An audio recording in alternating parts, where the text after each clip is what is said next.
So, we've started Pagoda of the Misty Moon, but we've got a few things left to do.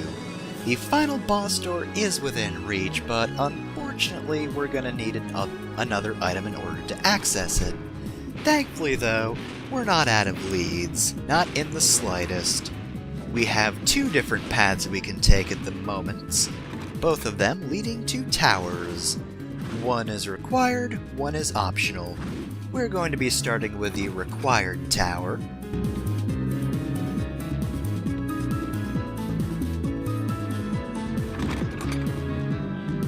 But before we can get to the towers, we have lizard knights with very cute looking armor. I like their armor. I don't really think they do anything too fancy though. Did other lizard men poison you if they hit? No, that was poison lizard men. Those were specific lizard men. I can't really think of anything these guys do though. I mean, the poison lizard knights are probably the most intimidating ones since they do give you a status. Not to say that poison's a huge threat since it only does 1 damage every time it procs, but like, you still don't want to get poisons. Can't really think of anything else that lizard knights would do though, other than just, you know, they have more health than other lizard men, they probably do more damage. Didn't really get too many attacks off is their problem. They kinda died quickly. Of course, these horrible gargoyles, apparently named Gap, or Gap, as we saw in the previous episode, they're showing off a little more what they can do this time. They can turn you to stone like the other gargoyles, and when other enemies are in the room, that's a pretty annoying attack. Of course, I'm not really fond of their charge either. Again, they're not too bad when they're alone, but when mixed with other things, you really want to take them out first, because otherwise, they do have quite the advantage against you. Because they can just float around out of reach, screaming at you or charging up a dash attack. Really, none of that is anything you want, so yeah, kill them faster than I did. I really should have prioritized that guy. Lost more health than I should have because of that. So this upcoming part is actually pretty difficult. Not this guy though, there's just one gargoyle in this room. I don't know why. It's just one gargoyle, he is clearly the weakest dude. However, the tower, it's not a tower because it's vertical, you actually circle around the tower rather than climb up it, but nonetheless, there are 2 paths you can take to the area you want to go. We will, of course, be visiting every room we can. We're starting out with hanged men, who are actually still kinda resilient. Not quite as much so as when we first encountered them, I want to say in Anti-Soul's Mysteries Lab? But still, they take a fair few hits, or at the very least enough where you might get overzealous about attacking because you think you can finish them, but then you don't, and then they grab you and start biting. So, play it safe with hanged men, try to attack from a distance if you can. Otherwise, their grab is pretty slow, so provided you look out for it, you shouldn't have too much trouble with it. Right here, the camera's pretty bad, and that's probably the hardest part about this room. Hi, how's it going? Red Ogre, my dude. Oh, there are 2. Yeah, you guys are placed horribly. I don't like this room because of that. These guys can get quite a few surprise attacks off you, because you probably won't see them coming. You'll hear them, of course, but sight's a pretty important element to them, I would say. Thankfully, this guy didn't decide to charge me and explode. You want to not get hit as much as possible. I definitely took a couple of deaths attempting this tower, mainly because it will just whittle you down. So, yeah, I don't think any room is enough to kill you on its own, but there are certainly plenty of chances to get hit, and every chance you do accidentally take to get hit, that's certainly a way to phrase that, Every time you get attacked, that just brings you closer and closer to death, and before you know it, you'll be dead. We're actually halfway through the tower, and I've lost a fair bit of health. Other runs have gone far more poorly than this, so death kinda sneaks up on you here, cause you won't think you do too badly per room until you die and realize, no, actually, that kinda sucked as a run. So, we have this 6 tablet, we've got this door, and we've got this panel of other tablets. Yes, let's try to put the 6 tablet in. This'll totally work. By the way, what's a Roman numeral? Roman numerals are still relevant, right? Well, if they aren't, there's a pretty big problem with this tablet we got. It's a 6 tablet rather than a 4 tablet. The 1 and the V should be reversed, so what do we do about that? Well, you might remember that back at the save points, or back near the save point rather, there was a panel with a square indent that matches this thing. We'll get to that in a minute. Dullahan. Dullahans are very dangerous. They really don't flinch at much of anything, and they attack pretty quickly, or at the very least, they attack faster than you can escape if you're mid-combo. So, yeah, be very careful around Dullahan, because while they might not have as much HP as they'd need to make them incredibly annoying, they can whittle you down very quickly. They're one of the bigger reasons I took a few deaths, just because they prey upon you not being careful around them. My current sub-weapon definitely helps, though. And I remember, this is specifically the room I took a death to one of the Spartacuses, or Spartaci, or whatever. A Spartacus lost its head, ran at me and exploded, killing me instantly. I don't think I would have survived much longer after this. I had so little health, but still. That is the worst way to die, because just this dinky little skeleton runs at you and just fucking Cybermens you to death. I now want to see Leon in the Yamcha pose, to be honest. Anyway, we're skipping back over to this room, because we really don't need to see the backtracking. So, if you put the 6 tablet in here, and then you go and pull this lever. I said pull the lever, not miss the lever. It will become the 4 tablet. So now we have what we need to use on that stone slab. So, time to backtrack. Don't worry, I won't keep this on screen, because god, that is kind of annoying. Pagoda of the Misty Moon is pretty short, and honestly, this is very clearly filler. Like, I don't mind a short final area. Pagoda of the Misty Moon is an okay final area, but having to backtrack for this is honestly kind of a damper on the whole thing. It's not the biggest deal, but again, it is very clearly busy work. They just figured they'd make you do filler to make this area go on slightly longer. But anyway, we now have the Dragon Crest, which is what we need to fight the final boss. But we're not going to be doing that just yet. First things first, let's activate these lamps. So, in order to unlock the next room, you just have to light all these lamps. The Wolf's Foot can help here if you want to use that, but it's certainly not needed. Really, the only thing you need to do is make sure you know where all of the lamps are positioned in the room. I missed the one in the, bottom left area initially, but otherwise it's not a big deal. I had plenty of time left to spare even without the Wolf's Foot, so it's not particularly challenging to get that. So, what's this room got for us? Oh, more of these guys. I mean, look, I do love the... Okay, they're called Phantoms. I now remember what those enemies are called. But anyway, yeah, I do love the fact that the Fleamen recolors are called Death Reapers, which is the most edgy name you could have possibly given to the advanced version of the Fleamen. But god, they're otherwise just kind of annoying enemies. They work like Fleamen, but better. It's just they have such a good name. That's why they're notable. I don't know how often Fleamen actually get recolors or upgraded versions.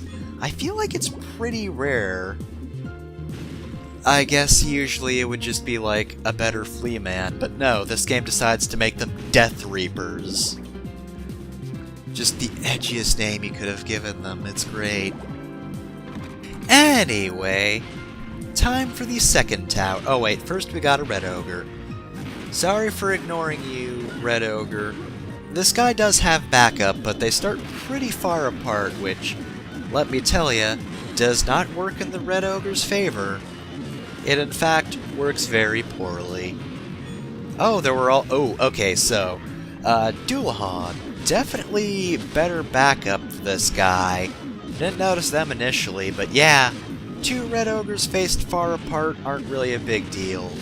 Dullahan's in front of a Red Ogre, though. You got a bit of trouble there. I would absolutely suggest killing the Dullahans first. Red Ogres are very slow, so there's not much they can capitalize on. Unlike Dullahan, if you don't focus on them first, they will take a whole lot of pot shots at ya. Of course, are they really pot shots if they're like actually effective sword strikes, do a lot of damage, and hit like a normal strike?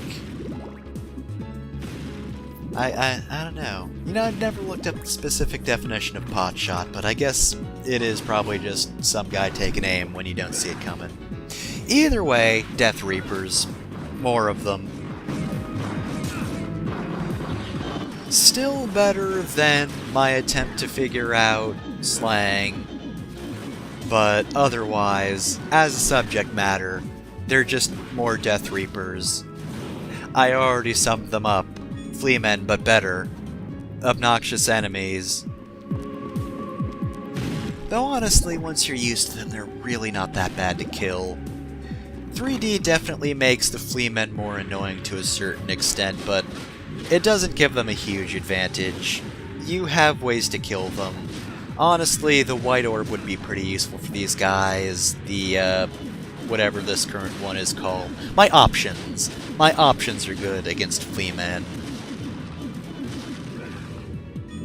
Axe Rippers, I do not remember what the Yellow Orb is called, if I'm to be completely honest. I just call it options because that's what they are.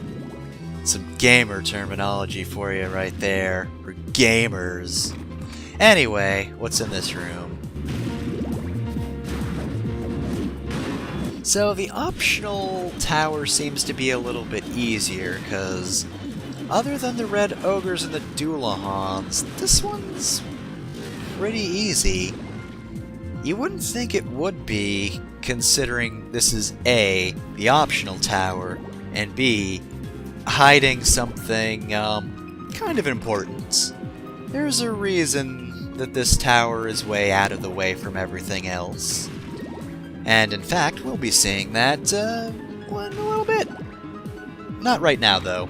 We're actually going to be completing the tower first. I want to save that for last. And hey, Executioners! We haven't seen these guys. Oh, geez. We haven't seen these guys in a while, but, I believe these guys cause curse if they hit you, right? For some reason that didn't proc here, and I don't know why, but I remember you guys causing curse, and that was a huge pain when I first encountered them, but they're dead. Don't have enough HP to really be that huge a threat anymore. Still, it's a surprise to see them, and I wish they got upgraded versions. Axe Knight. Not really a big deal.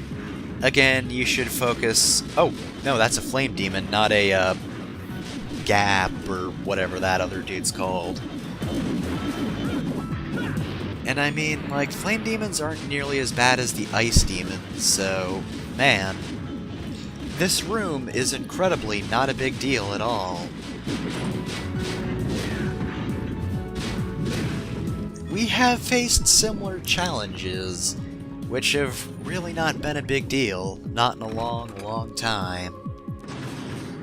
And more gaps. I don't really have much to say about this dude. Oh, but a gargoyle, that's not a big deal because gargoyles have no HP anymore. They're just such a non-issue because they soak nothing. Vampire Killer does make very short work of them. Alright, and we seem to be back in the first room. Good, good. Oh, jeez. For a moment I thought I wasn't defending and I'd be turned to stone. Anyway...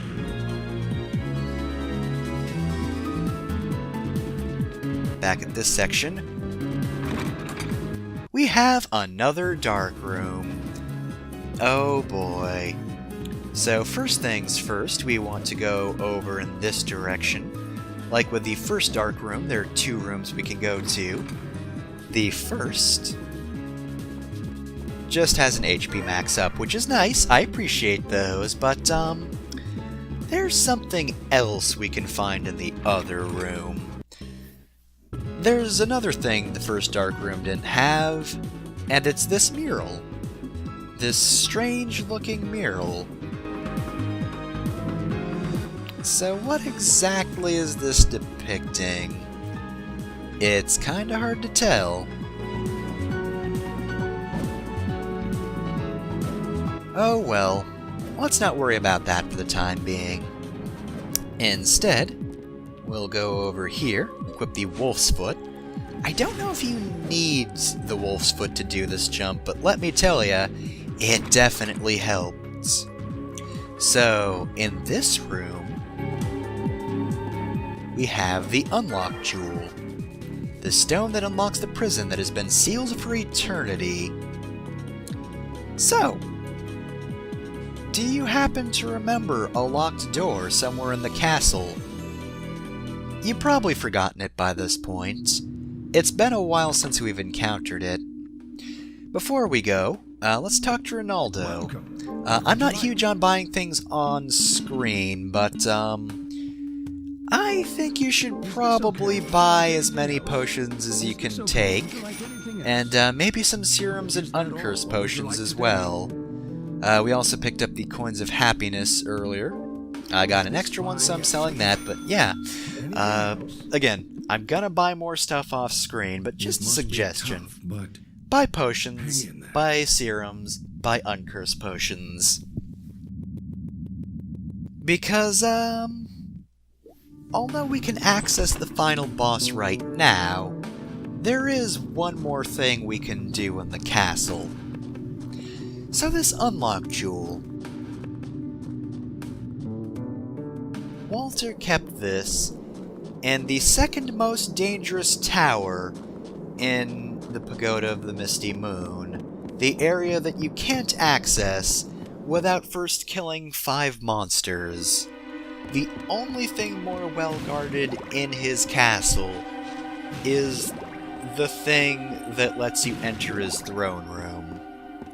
So why exactly was the Unlock Jewel all the way up there? And, more to the point, what exactly was on that mural?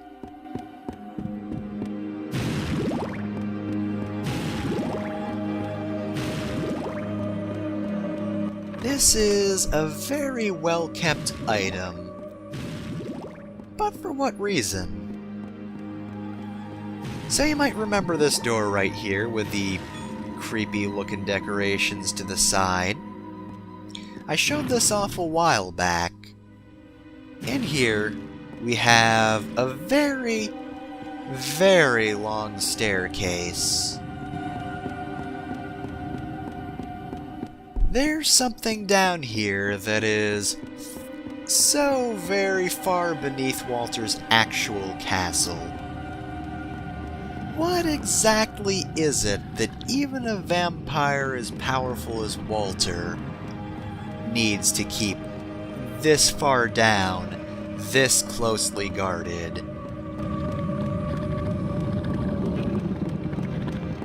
well, we're not going to find out on this part of Castlevania Lament of Innocence, because I'd prefer to keep that in its own video, but rest assured, there's a pretty good reason that Walter keeps whatever is behind that door under the safest lock and key. And well, next time, one idiot completely ignores that very thing that Walter tried to keep buried. Will he kill it? I mean, probably. Unless it's Ruby weapon, I think I can take it.